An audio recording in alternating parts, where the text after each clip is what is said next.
नमस्कार प्यारे साथियों, स्वागत है आप सभी का हमारे यूट्यूब चैनल पर। कैसे हैं आप लोग? उम्मीद करते हैं आपकी तैयारी अच्छी चल रही होगी और अब तो समय भी बहुत कम है, इसलिए आई रिक्वेस्ट यू कि बढ़िया से आप रिवाइज करिए, मोर एंड मोर रिवीजन। और मैंने आपसे बोला था कि जो करंट अफेयर्स का पार्ट 2 है विजन आईएएस का, वो मैं आपको जल्द से जल्द करवाऊंगा। तो आज मैं आपके लिए कंप्लीटली पार्ट 2, जो कि आपका जुलाई अगस्त सितंबर का करंट अफेयर्स है विजन का, हमने बाकी सब मैगजीन्स के कवर करवा दिए हैं, लेकिन विजन का जो कि क्वेश्चन पूछा जाता है, इसलिए जरूरी है कि आपको उसे भी कवर करना चाहिए। एंड इसी को ध्यान में रखते हुए मैंने आपको ये सेशन प्रोवाइड कर रहे हैं। ठीक है, so let's start with the session बिना देरी किए हुए। और स्टार्ट करने से पहले आपको बता दें कि अगर आप हमारे चैनल पर नए हैं तो बेझिझक लाइक कर सकते हैं हमारी वीडियो को, अच्छी लग रही है, और दोस्तों को भी शेयर करना बिल्कुल ना भूलें। So let's start with the current affairs note. BT cotton, देखिए ये जो आपका बीटी होता है, बीटी कॉटन बेसिकली ये जेनेटिकली मॉडिफाइड क्रॉप्स है। इसके जीन्स को आर्टिफिशियली मॉडिफाई किया गया है, इसलिए बीटी कॉटन ये कहलाता है। अदरवाइज नेचुरल कॉटन तो कॉटन ही होता है। तो बेसिकली क्या है ना कि भारत में only approved genetically modified crops ये बीटी कॉटन ही है। और अभी वैसे डीएमएच 11 जो मस्टर्ड ऑयल है, ये भी आपका ट्रांसजेनिक क्रॉप, जिस पर अभी अप्रूवल बाकी है फॉर द कमर्शियल कल्टीवेशन, वो भी अगर अप्रूव हो जाती है तो उसको कल्टीवेट किया जा सकेगा कमर्शियल लेवल पर। लेकिन फिलहाल बीटी कॉटन ही अप्रूव्ड जेनेटिकली मॉडिफाइड क्रॉप्स है हमारे देश में। ठीक है, तो ये आप देखिए DMH 11 which is genetically modified mustard crop, ये आपको ध्यान रखना है। अब दूसरा जो आता है वो टाइप्स ऑफ हाइड्रोजन, क्योंकि हाइड्रोजन काफी ज्यादा न्यूज में है और केमिस्ट्री में मैंने इसका टॉपिक भी आपको करवाया है, तो आप थोड़ा सा ध्यान देंगे कि इसमें आपका क्या क्या टाइप आ जाता है।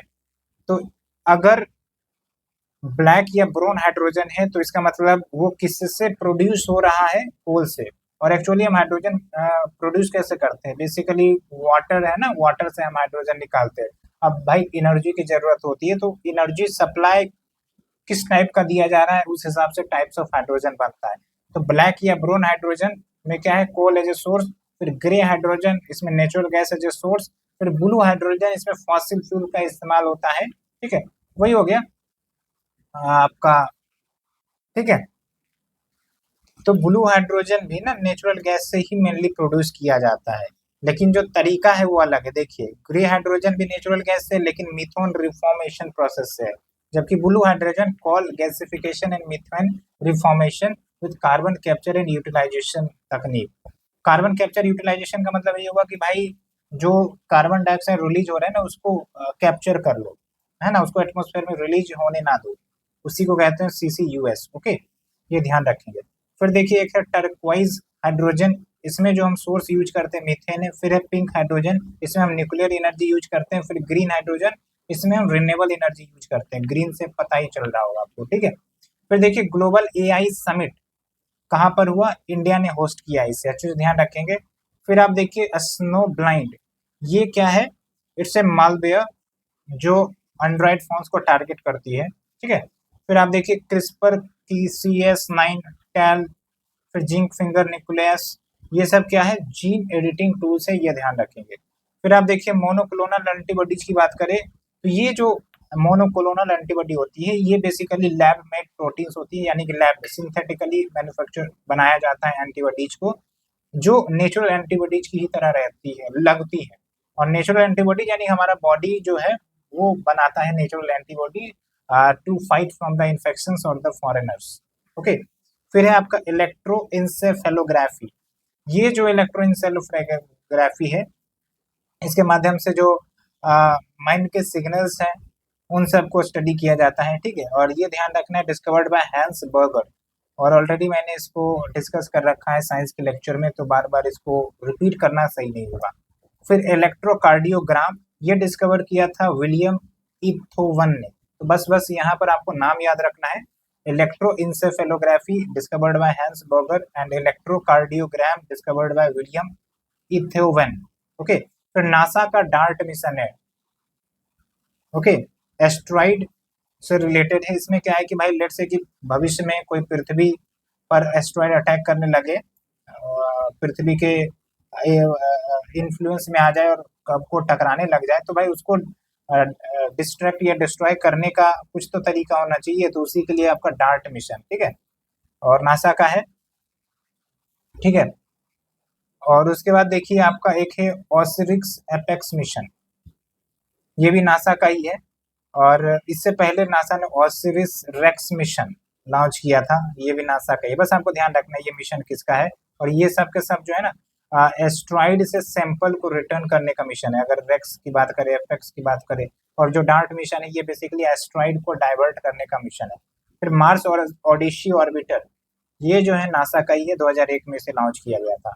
फिर आप देखिए नेशनल स्पेस डे 23 अगस्त को हर एक साल सेलिब्रेट किया जाता है, और इस बार का जो थीम है touching lives while touching moon, ठीक है, touching lives while touching moon.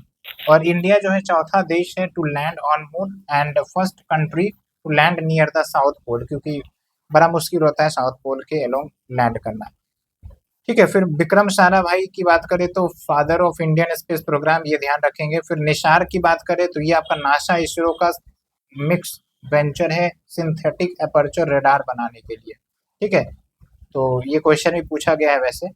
फिर इसरो का फॉर्मेशन आपका 1969 में हुआ था, ये ध्यान रखेंगे।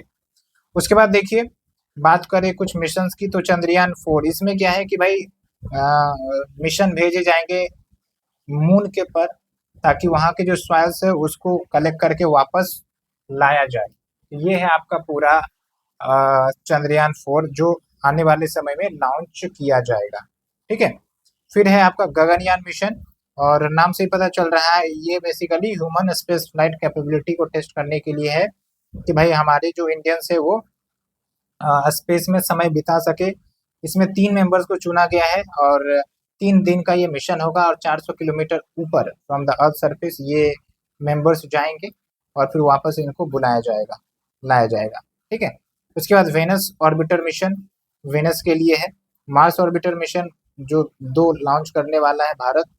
उसके बाद lunar polar exploration mission LUPEX है, जापान स्पेस एजेंसी और इंडिया की स्पेस एजेंसी मिलकर इसे लॉन्च करेगी मून के साउथ पोल पर लैंड करने के लिए, ठीक है। फिर भारतीय अंतरिक्ष स्टेशन 2035 तक टारगेट है कि इस्टेब्लिश कर दिया जाए, और 2028 में इसका पहला फेज जो है वो क्रिएट करने का टारगेट है, ओके, ये हो गया। उसके बाद देखिए जो प्रोटीन मिल्क में मिलता है उसका नाम आपको ध्यान रखना है बीटा कैसीन 80%, और दूसरा है आपका वे, जो बचा प्रोटीन है वो वे है, ठीक है।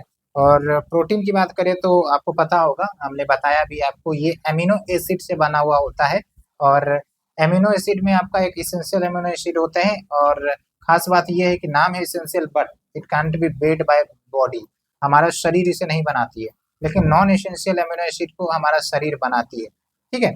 और आलमंड्स की बात करें जो बादाम होता है उसमें आपका एमाटिन प्रोटीन होता है, कौन सा प्रोटीन, एमाटिन प्रोटीन। उसके बाद देखिए India selected Shubhanshu Shukla and Prashant Balakrishnan, क्या नाम है, Shubhanshu Shukla and Prashant Balakrishnan Nair for Axiom 4 mission. तो एग्जाम 4 मिशन ध्यान रखना है किसके लिए है, बेसिकली प्राइवेट एस्ट्रोनॉट मिशन है, नासा का ही ये मिशन है, एस्ट्रोनॉट्स को स्पेस में भेजने का मिशन है, ठीक है, और यूएसए में इनको ट्रेन किया जाएगा फिर भेजा जाएगा, तो ये ध्यान रखेंगे नाम। उसके बाद देखिए इंडियन एस्ट्रोनॉमिकल ऑब्जर्वेटरी कहाँ पर है, हैनले लद्दाख में, और हैनले डार्क स्काई रिजर्व भी आपका लद्दाख में ही है। फिर देखिए antimatter same mass but opposite behaviour, antimatter का मतलब ही वो मैटर के अपोजिट बिहेवियर जो शोकेज करता है वो एंटीमेटर है, same mass but opposite behaviour. और यहाँ पर देखिए इलेक्ट्रॉन का अपोजिट है, या इलेक्ट्रॉन का एंटीमेटर है पॉजिट्रॉन, और प्रोटॉन का है एंटी प्रोटॉन, और न्यूट्रॉन का है एंटी न्यूट्रॉन, ये ध्यान रखेंगे, इलेक्ट्रॉन का पॉजिट्रॉन, प्रोटॉन का एंटी प्रोटॉन, और न्यूट्रॉन का एंटी न्यूट्रॉन। फिर वर्ल्ड का पहला thorium molten state nuclear power plant, ये आपका चाइना में बन रहा है, हमने क्वेश्चन भी पूछा था टेलीग्राम पर। उसके बाद देखिए जब थ्योरियम की बात करते हैं ये मोनोजाइट सैंड से इसको एक्सट्रैक्ट किया जाता है, और डायरेक्टली इसका इस्तेमाल हम नहीं कर सकते न्यूक्लियर एनर्जी बनाने में, इसको पहले यूरेनियम 233 में कन्वर्ट किया जाता है इन द न्यूक्लियर रिएक्टर, तब हम इसे यूज कर पाते हैं, ठीक है, इसलिए हमारा 3 स्टेज न्यूक्लियर पावर पॉलिसी है। इसके बाद देखिए मंकी पॉक्स की बात करें तो WHO ने डिक्लेयर कर दिया है मंकी पॉक्स को पब्लिक हेल्थ इमरजेंसी के रूप में ऑफ द इंटरनेशनल कंसर्न। और ये मंकी पॉक्स वायरस इन्फेक्शन है, वायरल इन्फेक्शन है वैसे, मंकी पॉक्स वायरस के द्वारा ही काउज होता है। और पहली बार ये ह्यूमन में 1970 में दिखा था। कहाँ पर? Democratic Republic of Congo. अब थोड़ा मैप में जाके आप देखिए कि डेमोक्रेटिक रिपब्लिक ऑफ कॉन्गो कहाँ पर है। उसके बाद देखिए public health emergency of international concern अगर डिक्लेयर करना हो तो कैसे डिक्लेयर किया जाता है, तो WHO ही इसे डिक्लेयर करती है। और इसमें कुछ क्राइटेरिया दिया है कि कोई भी आउटब्रेक क्वालिफाई होगा public health emergency of international concern के रूप में अगर पोटेंशियल है उस इन्फेक्शन की अंतर्राष्ट्रीय लेवल पर फैलने की, साथ के साथ इमीडिएट इंटरनेशनल एक्शन की ज़रूरत है। और फिर देखिए आप 2009 से ही WHO ने 7 public health emergency of international concern declare किया है, जिसमें से एक कोरोना भी शामिल है। तो डेंगू की बात करें तो डेंगू भी आपका वायरस इन्फेक्शन के कारण ही होता है। इसका इन्फॉर्मेशन की बात करें तो इसके लिए वैक्सीन बनाई जा रही है डेंगी ऑल, ठीक है, इंडिजीनियसली भारत में ही बनाया जा रहा है। और काउज करने का जो कैरियर है female Aedes mosquito, Aedes aegypti जिसको कहते हैं, और इसको ब्रेक बॉर्न फीवर भी कहा जाता है। और अभी तक तो इसका वैक्सीन नहीं है, लेकिन बन जाएगा, अप्रूवल हो जाएगा तब डेंगू के लिए वैक्सीन भी होगी, ठीक है। उसके बाद है हाई फ्लिक लिमिट। बेसिकली क्या है, जब सेल जो है मरने लग जाता है, उसका ग्रोथ पॉसिबल नहीं है, इसको हम हाई फ्लिक लिमिट कहते हैं। जैसे आप देखिएगा जो बूढ़े बुजुर्ग होते हैं वो कितना भी खा ले पी ले, उनका जो सेल डेड होना है वो हो ही जाएगा, वो रिकवर नहीं होता है। तभी तो अल्टीमेटली जो लोग होते हैं वो बुढ़ापे में मृत्यु की तरफ चले जाते हैं, है ना।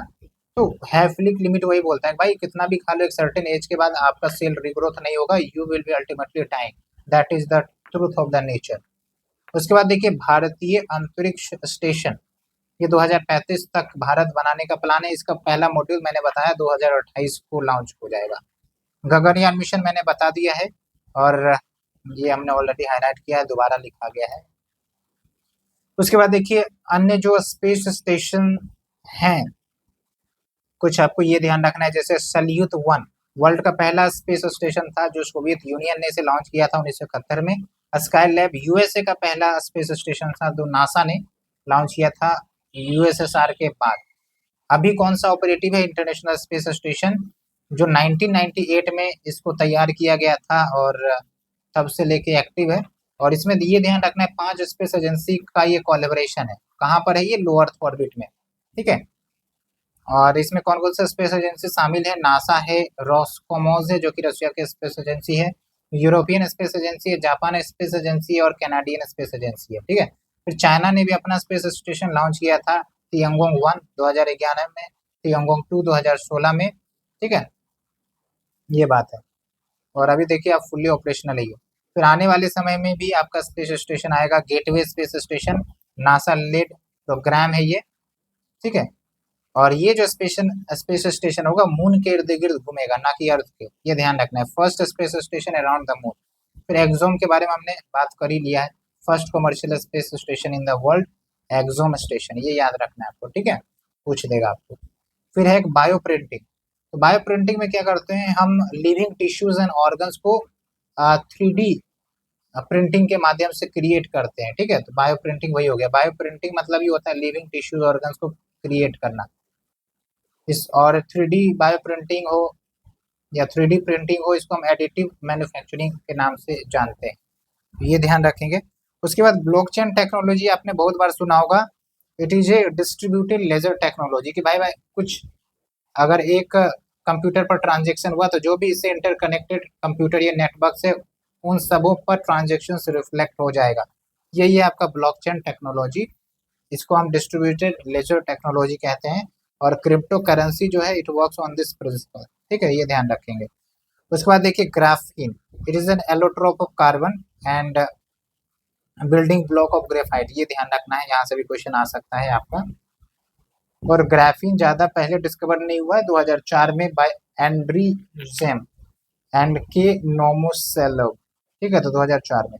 फिर आप देखिए हेक्सागोनल हनीकॉम्ब स्ट्रक्चर होता है इसका, और 200 times stronger than still but 6 times lighter.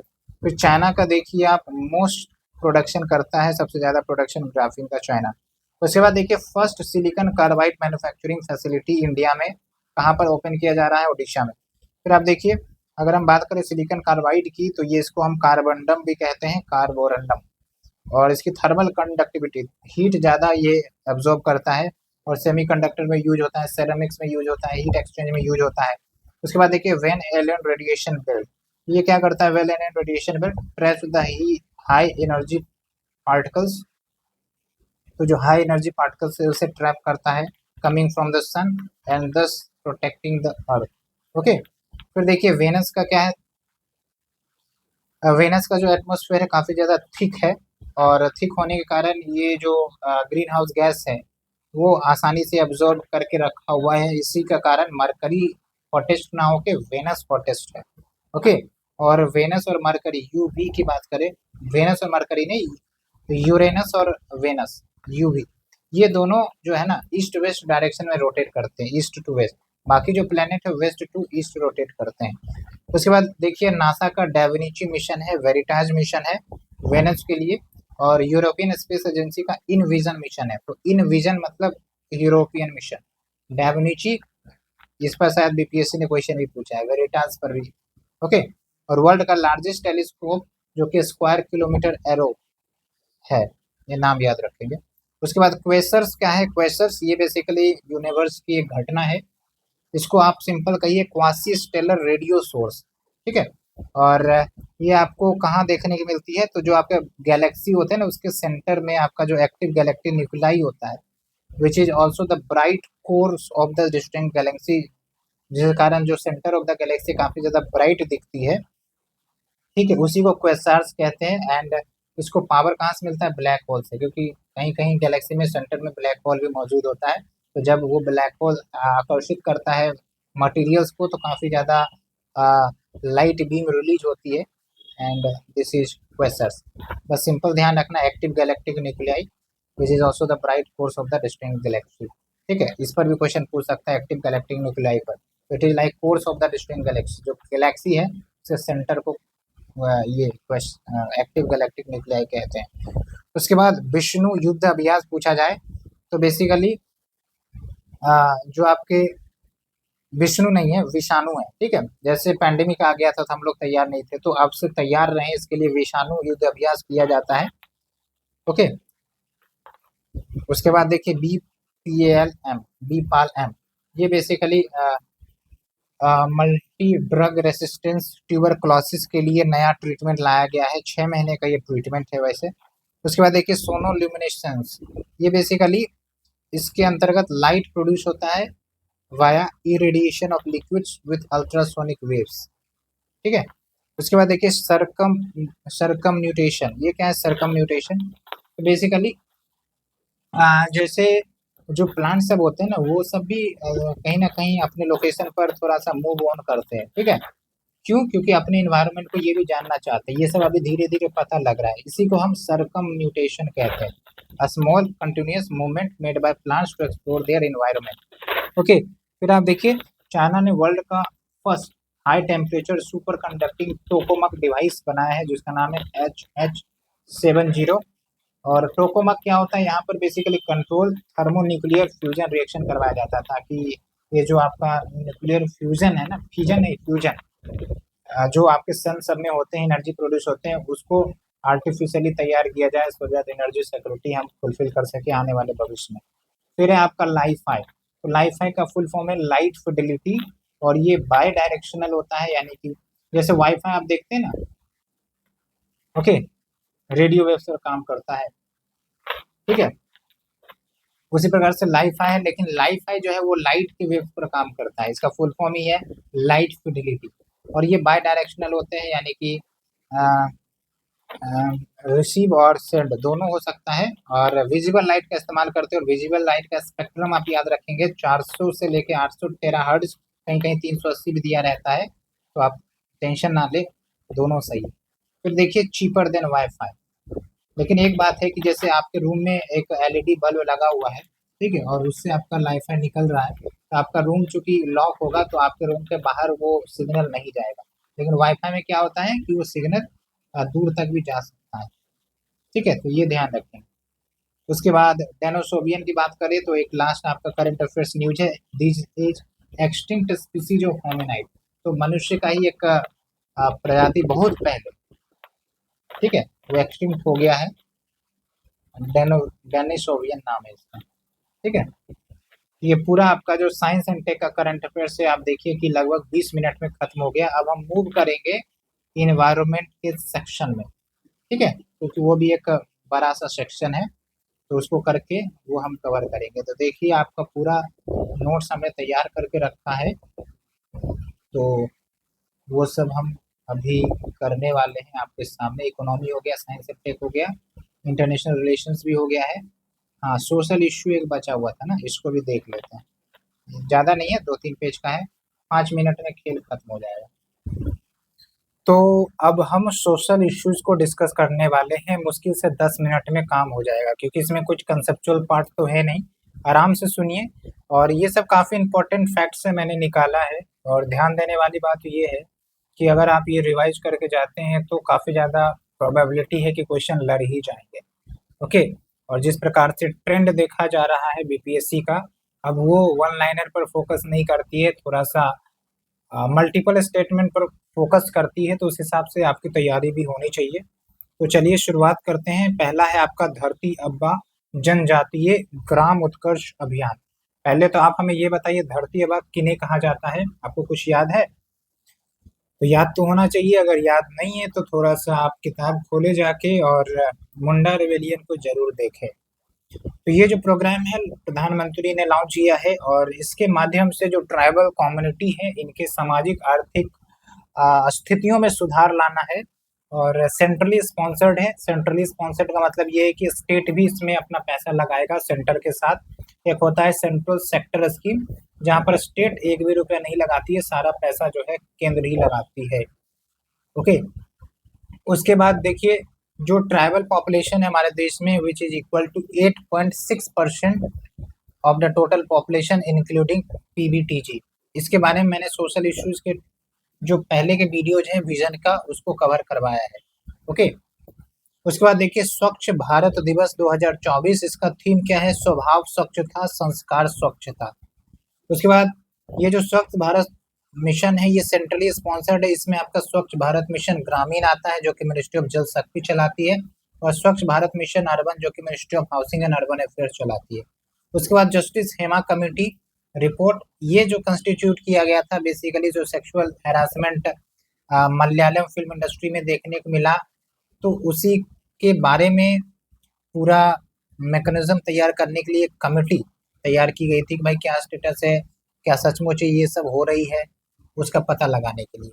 फिर है लखपति दीदी, जो कि आपका women lead self help groups को प्रमोट करता है, और मिनिस्ट्री ऑफ रूरल डेवलपमेंट के अंतर्गत ये आता है।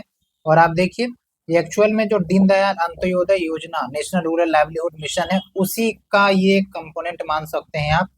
और जब हम बात करते हैं दीनदयाल अंत्योदय योजना की, तो इसके अंतर्गत क्या है, एटलीस्ट एक महिला मेंबर हर एक रूरल गरीब हाउस होल्ड से एसएचजी में शामिल किया जाए, सेल्फ हेल्प ग्रुप में शामिल किया जाए, और उनको इकोनॉमिकली सपोर्ट किया जाए। और टारगेट देखिए आप, 3 करोड़ आपका लखपति दीदी बनाने का है।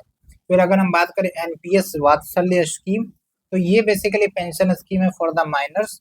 और इसमें क्या बात है, हाँ, ये ध्यान रखना है, एनपीएस वात्सल्य स्कीम। उसके बाद देखिए, sports and gender equality game plan UNESCO के द्वारा रिलीज किया गया है। एक पेज खत्म। अब आते हैं दूसरे पेज में। एक है आपका NIRF ranking, national institution ranking framework, जो कॉलेजेस को रैंक करता है। नीति आयोग ने ये रैंकिंग निकाली है, और 2024 में IIT Madras best education institution के रूप में घोषित किया गया है। उसके बाद कुछ ट्राइब्स के नाम आप याद रखिए। जुआंग ट्राइब, जो कि उड़ीसा में, पौडी भूयंस ओडिशा में है ये, भरिया ट्राइब एमपी में है, कमार एंड वैगा ट्राइब छत्तीसगढ़ में है। आप हमें बताइए कि सबसे ज्यादा पॉपुलेशन वाला ट्राइबल्स का क्या नाम है? ठीक है, फिर आप देखिए, इंडिया जो है प्लान कर रहा है कि 2036 में वो ओलंपिक होस्ट करे, लेकिन इस बार के ओलंपिक में देखा जाए तो रैंक जो है भारत की गिरी है, 71st रैंक पर आया है पेरिस 24 में, जबकि टोक्यो ओलंपिक में 48th रैंक था। कितना मेडल इस बार जीता है भारत, आप हमें बताइए। हमने आपको बता भी दिया है पहले के वीडियो में। उसके बाद देखिए state of food security and nutrition report, ये यूनाइटेड नेशन निकालती है। उसके बाद ऑपरेशन नन्हे फरिश्ते, ये बेसिकली जो चिल्ड्रन है in the need of care, जिनको जरूरत है, ठीक है, जो रेलवे पर ऐसे टहलते चलते रहते हैं, भीख मांगते हैं, तो भाई उनका शोषण बंद करो, इसके लिए ऑपरेशन नन्हे फरिश्ते लाया गया था। ठीक है, तो ये पूरा सोशल इश्यूज आपका एक पेज में खत्म हो गया। अब चलते हैं हम दूसरे सब्जेक्ट के ऊपर। जैसे देखिए मैंने 10 मिनट बोला था, यहाँ तो 5 मिनट में ही खत्म हो गया, तो अब तेजी तेजी से खत्म होगा, चिंता ना करें। इन्वायरमेंट को भी हम साथ लेकर चल रहे हैं, तो इन्वायरमेंट को ढूंढ रहे हैं, कहाँ पर है भाई, मिल जा। उसके बाद मिसलेनियस बचेगा। हाँ देखिए इन्वायरमेंट आ गया है, ये है आपका इन्वायरमेंट। ठीक है, तो इसमें भी आपका कितना पेज है, 4 पेज है, लेकिन हो जाएगा कवर, आप चिंता ना करें, बहुत ही जल्द हो जाएगा। देखिए एक है आपका एरोबायोलॉजी, इसमें क्या होता है, जो एयरबोर्न बायोलॉजिकल पार्टिकल्स है, यानी हवाओं में जो बायोलॉजिकल पार्टिकल्स रहते हैं, लाइक वायरस, बैक्टीरिया, ठीक है, या बायो एरोजोल्स लाइक फंगी सब, तो उसकी स्टडी को, उसके पैटर्न को समझने के लिए हम एरोबायोलॉजी टर्म यूज करते हैं। ठीक है, एरो मतलब एयर ही होता है, बायोलॉजी मतलब living material that are living in the air, उसके स्टडी को एरोबायोलॉजी कहेंगे।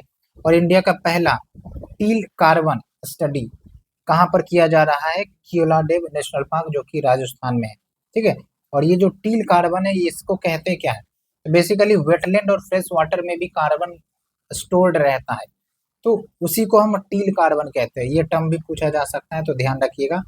उसके बाद आप हमें बताइए ब्लू कार्बन किसे कहते हैं, ग्रीन किसे, ब्राउन किसे, और ब्लैक कार्बन किसे कहते हैं। तो जैसे ब्राउन कार्बन यहाँ पर दिया गया है कि भाई इनकम्प्लीट कंबशन अगर होता है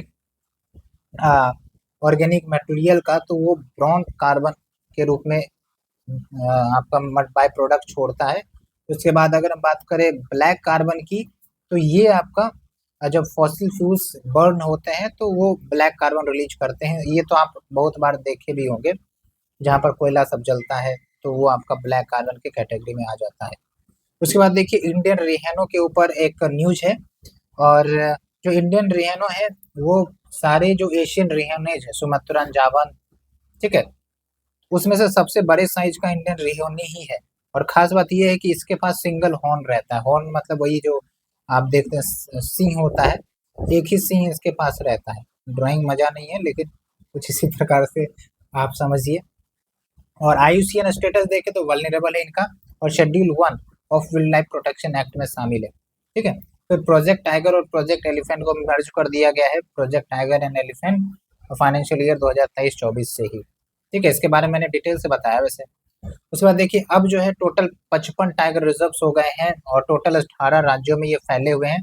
और सबसे लेटेस्ट कौन सा है, कौन से राज्य में, ये आप हमें बताइए। 51st, 52nd, 53rd, 54th, 55th, ये आप हमें जरूर बताएं। उसके बाद देखिए अटाकामा साल्ट फ्लैट पैन, ये Atacama salt flat pan, Atacama desert जहाँ पर है ना, वहीं पर है। ठीक है, तो बिगेस्ट साल्ट डिपॉजिट चिली में ये मौजूद है, और ड्राइएस्ट डेजर्ट भी है, इसलिए अटाकामा डेजर्ट भी नाम है।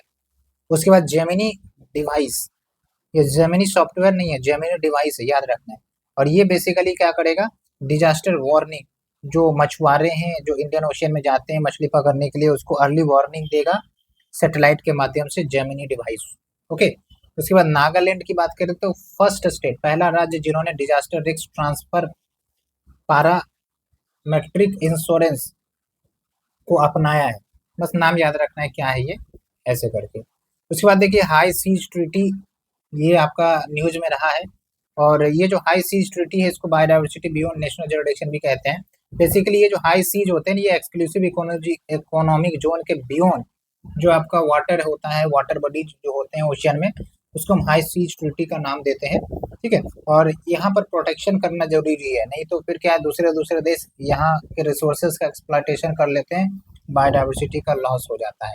ठीक है, तो ये जो हाई सीज ट्रीटी है, ये अनक्लॉज के अंतर्गत ही लाया गया है, United Nation convention on laws of sea, जो 1994 में इन्फोर्समेंट में आया था, लागू हुआ था। हाई सीज मैंने आपको बता ही दिया है।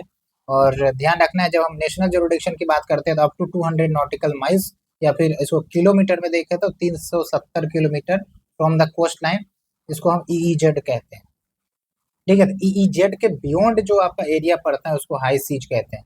और यहाँ पर किसी देश का अपना जुरिडिक्शन होता नहीं है, कोई भी देश यहाँ पर एक्सप्लोर कर सकते हैं, इसलिए ये काफी ज्यादा वल्नरेबल होता है to the loss of biodiversity, pollution, ये सब। फिर पैराग्वे जो है 100 मेंबर बन गया है इंटरनेशनल सोलर अलायंस को ज्वाइन किए हुए। और अगर हम बात करें आईएसए की, तो ये 2015 में गठित हुई थी।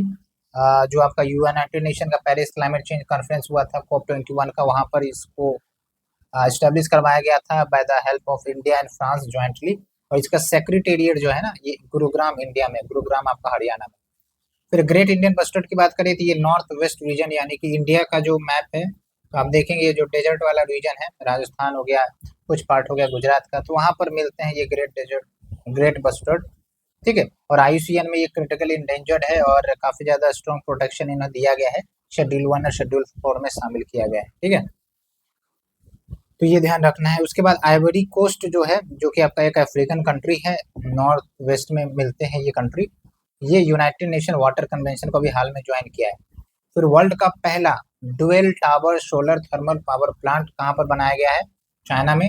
फिर अराकू कॉफी की बात करें तो इसको जीआई टैग मिला है, और ये आपका ईस्टर्न घाट में प्रोड्यूस किया जाता है, मेनली आंध्र प्रदेश में। फिर देखिए उमलिंग ला पास कहाँ पर है? ईस्टर्न लद्दाख में, ये ध्यान रखेंगे। उसके बाद क्या है कि renewable energy capacity, renewable energy की क्षमता में अगर देखा जाए तो भारत का रैंक चौथा है, और विंड के कैपेसिटी में देखा जाए, विंड एनर्जी के पोटेंशियल में तो चौथा है, और सोलर एनर्जी में पांचवा है। ओवरऑल रिन्यूएबल एनर्जी में भी चौथा है, विंड में भी चौथा है, लेकिन सोलर एनर्जी के क्षमता में पांचवा है भारत। और प्रधानमंत्री मोदी का जो 5 गोल्स था जिन्होंने लॉन्च किया था पंच अंतरित प्रिंसिपल के तहत, ये आपको 5 गोल याद रखने। एक तो ये है कि नेट जीरो जो है 2070 तक हमें हासिल करना है। नेट जीरो का मतलब ये जितना कार्बन इमिशन करो उतना आप एब्जॉर्ब करवा दो, तो इससे क्या होगा, नेट इमिशन जीरो हो जाएगा। ठीक है, 2070 का टारगेट है। उसके बाद क्या है, जो कार्बन इमिशन हम करते हैं उसको 1 बिलियन टन से कम करना है, स्टार्टिंग नाउ टिल 2030। ठीक है, उसके बाद देखिए रिन्यूएबल एनर्जी का जो शेयर है उसको 50% करो of the total energy requirements by 2030। फिर कार्बन इंटेंसिटी को 45% से कम करो बाय 2030। फिर देखिए नॉन फॉसिल एनर्जी कैपेसिटी को बढ़ाना है, 500 गीगावाट करना है 2030, तो 2030 का ही टारगेट है इसके अंतर्गत। उसके बाद देखिए रिन्यूएबल परचेज ऑब्लिगेशन क्या होता है?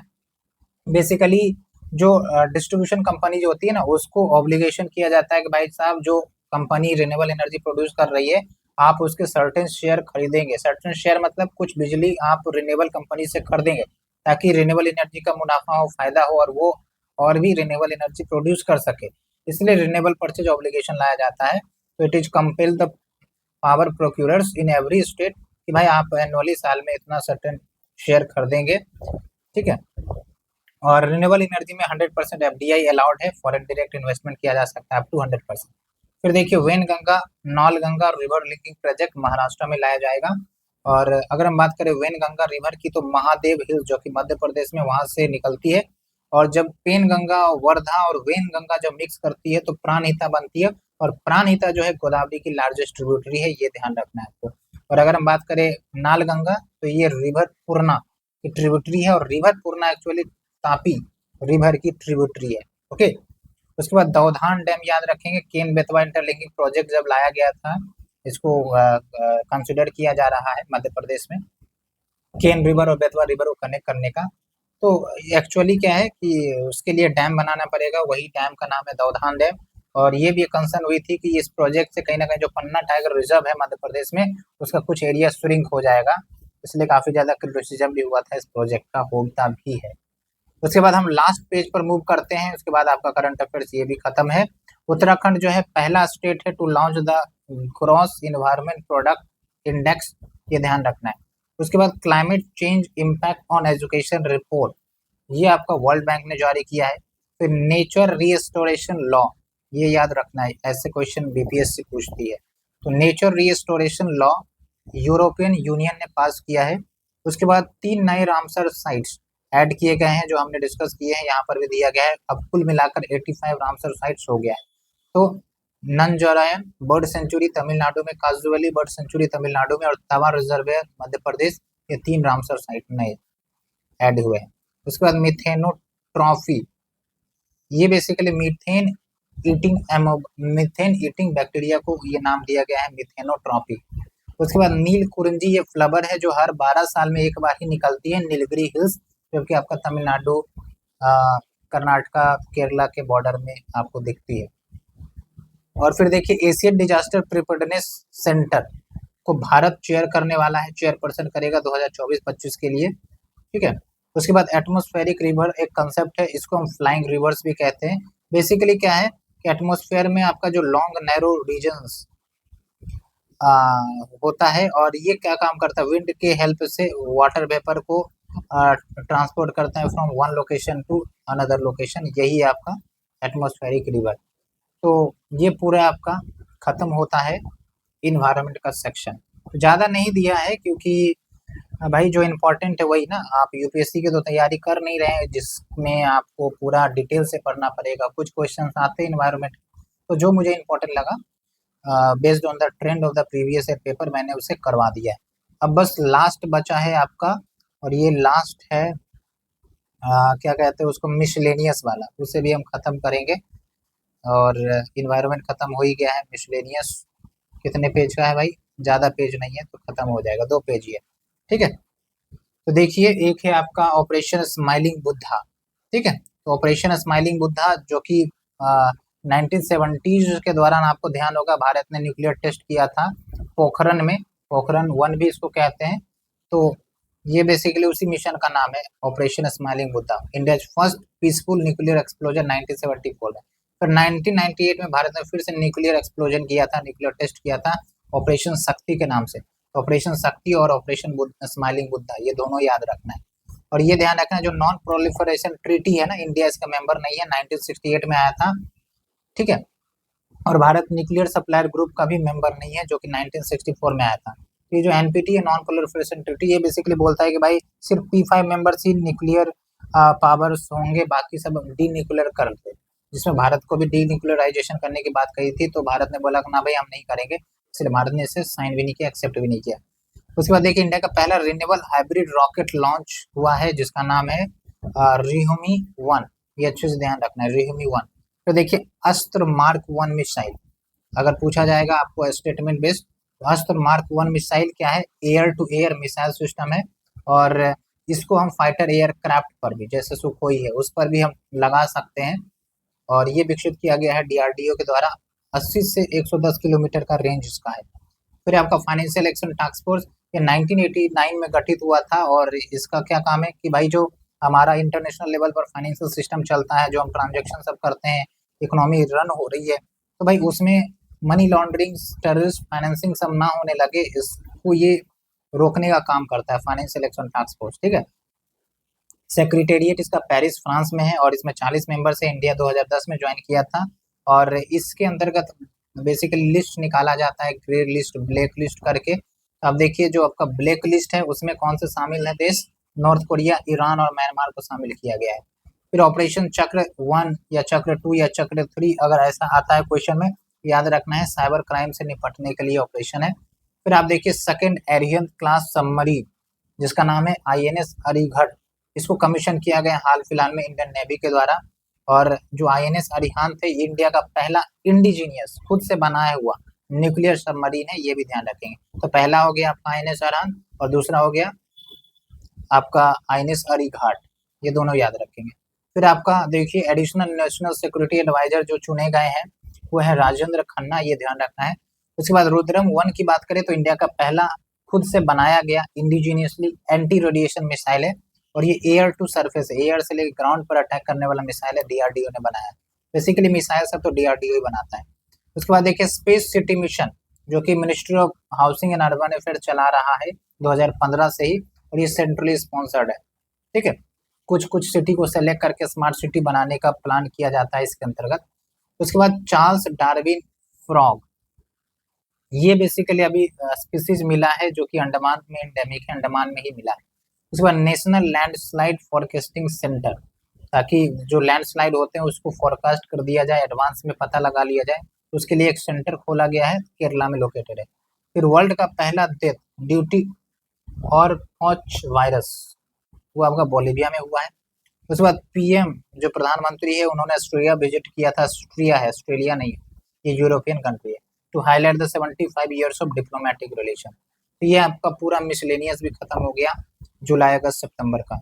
इस हिसाब से आपका पूरा जुलाई अगस्त सितंबर का करंट अफेयर से समाप्त हो गया पूरे लगभग 1.5 घंटे में। ओके, तो ये ध्यान रखिए, आपका कंप्लीट हो गया है लेक्चर। ये थोड़ा सा PT 365 का कल्चर वाला बच गया था, तो इसे भी कवर करवा देते हैं क्योंकि यहाँ भी कुछ इंपॉर्टेंट फैक्ट्स है। तो चलिए शुरू करते हैं। एक तो है पोर्ट ब्लेयर। पोर्ट ब्लेयर आपको पता होगा, इसको बेसिकली विजयपुरम के रूप में घोषित किया गया है। अंडमान एंड निकोबार आइलैंड का ये कैपिटल है बेसिकली, ठीक है। तो विजयपुरम के रूप में घोषित किया गया है। उसके बाद देखिए लॉर्ड मायो का एसोसिनेशन, जो हत्या हुआ था वो आपका यहीं पर हुआ था, अंडमान एंड निकोबार आइलैंड में। और शेर अली ने एसोसिनेट किया था इन्हें, तो ये नाम याद रखेंगे शेर अली का। फिर देखिए कुछ ट्राइब जो अंडमान एंड निकोबार में मिलते हैं, ओंगे ट्राइब, जारेवा ट्राइब, सेंट्रलीज और शॉम्पेन, मेनली ये सब PBTGG हैं, ठीक है। फिर देखिए मनकिडा ट्राइब, ये ओडिशा में मिलते हैं। बिरहोर ट्राइब, ये भी ओडिशा में है। शहरिया ट्राइब राजस्थान में है। और इरुला ट्राइब तमिलनाडु में, ठीक है। उसके बाद देखिए 45th FIDE चेस ओलंपियाड की बात करें तो ओपन सीरीज या वुमेन सीरीज दोनों में भारत ने ही जीता है। भारत ने गोल्ड मेडल हासिल किया है, ये अच्छे से याद रखेंगे, इस बार पूछा जा सकता है। और ये जो FIDE चेस ओलंपियाड है ऑर्गेनाइज किया गया था बुडापेस्ट हंगरी में। और 44th में बेसिकली इंडिया ने भी जीता था मेडल, और India won the gold medal in both open and women's category, ये 45th वाला है। फिर एक है रीसेट प्रोग्राम, और रीसेट प्रोग्राम में क्या है कि जो रिटायर्ड स्पोर्ट्स पर्सन है, जिनके पास नॉलेज है, स्किल्स है, तो उनका भी कैरियर डेवलपमेंट आगे किया जा सके, ये है आपका रीसेट प्रोग्राम। फिर आप देखिए गुकेश दोमरज, आर्यन इरिगोदेशी एंड प्रज्ञानंद, ये सब चेस से एसोसिएटेड है, याद रखना है, ठीक है। गुकेश दोमन रजा, अर्जुन इरिगेशी एंड प्रज्ञानंद, ये नाम याद रखना है, ठीक है। उसके बाद PM अन्नदाता आय संरक्षण अभियान, PM आशा, ये मिनिस्ट्री ऑफ एग्रीकल्चर चलाती है, सेंट्रल सेक्टर स्कीम है। उसके बाद 4 कंपोनेंट आता है इसमें। प्राइस सपोर्ट स्कीम, जो कि MSP गारंटी देता है क्रॉप्स के ऊपर। उसके बाद प्राइस स्टेबलाइजेशन फंड, नाम से पता चल रहा है कि भाई अगर प्राइस जो क्रॉप्स के उसमें ऊपर नीचे हो गया तो फिर हम उसे स्टेबलाइज करेंगे। उसके बाद है प्राइस डेफिसिट पेमेंट स्कीम, कि भाई कम पेमेंट आपको मिल रहा है तो जो बचा हुआ मार्केट प्राइस डिक्लेयर्ड है उसका गैप हम आपको पे कर देंगे, ठीक है। तो direct payment of difference price between MSP and selling price. फिर देखिए मार्केट इंटरवेंशन स्कीम, तो बस ये कंपोनेंट याद रखिए चल जाएगा। फिर देखिए 21वां ASEAN India economic ministers meeting Laos PDR में हुआ, पीपल्स डेमोक्रेटिक ऑफ रिपब्लिक लाओ, ठीक है। और ये मिनिस्ट्री ऑफ कॉमर्स ने इसे चेयर किया था। और UAE की बात करें तो अरब देशों का पहला न्यूक्लियर पावर प्लांट UAE में ही बन रहा है। तो ये पूरा आपका खत्म हो गया कल्चर वाला भी। इससे पहले तो मैंने ये सब करवा ही दिया है, अगर आपने नहीं किया है तो पिछले लेक्चर में जाके जरूर देखिए, हमने करवाया है। तो फ्रेंड्स ये थी पूरी करंट अफेयर्स की सीरीज, जुलाई, अगस्त और सितंबर। अक्टूबर का भी आया नहीं है, थोड़ा सा वेट करिए, इससे भी हम कवर करवा देंगे, क्योंकि कोशिश हमारी यही है कि एक एक फैक्ट आपका कवर हो जाए, छूटे नहीं। आप तेजी से तेजी रिवाइज कर ले, that is the most important thing जो मैं आपको प्रोवाइड करना चाहता हूँ। फिर आप देखेंगे कि आपकी जो तैयारी है एग्जाम में काफ़ी ज़्यादा मजबूत होगी। और बी श्योर कि आपको बस रिवाइज करते रहना है, एंड जस्ट राइट मी कि yes I am going to crack this examination. So video अच्छी लगी हो तो देर ना करें, लाइक करिए, शेयर करिए, सब्सक्राइब करिए। थैंक यू, हम फिर मिलेंगे नए वीडियो के साथ। Thank you very much.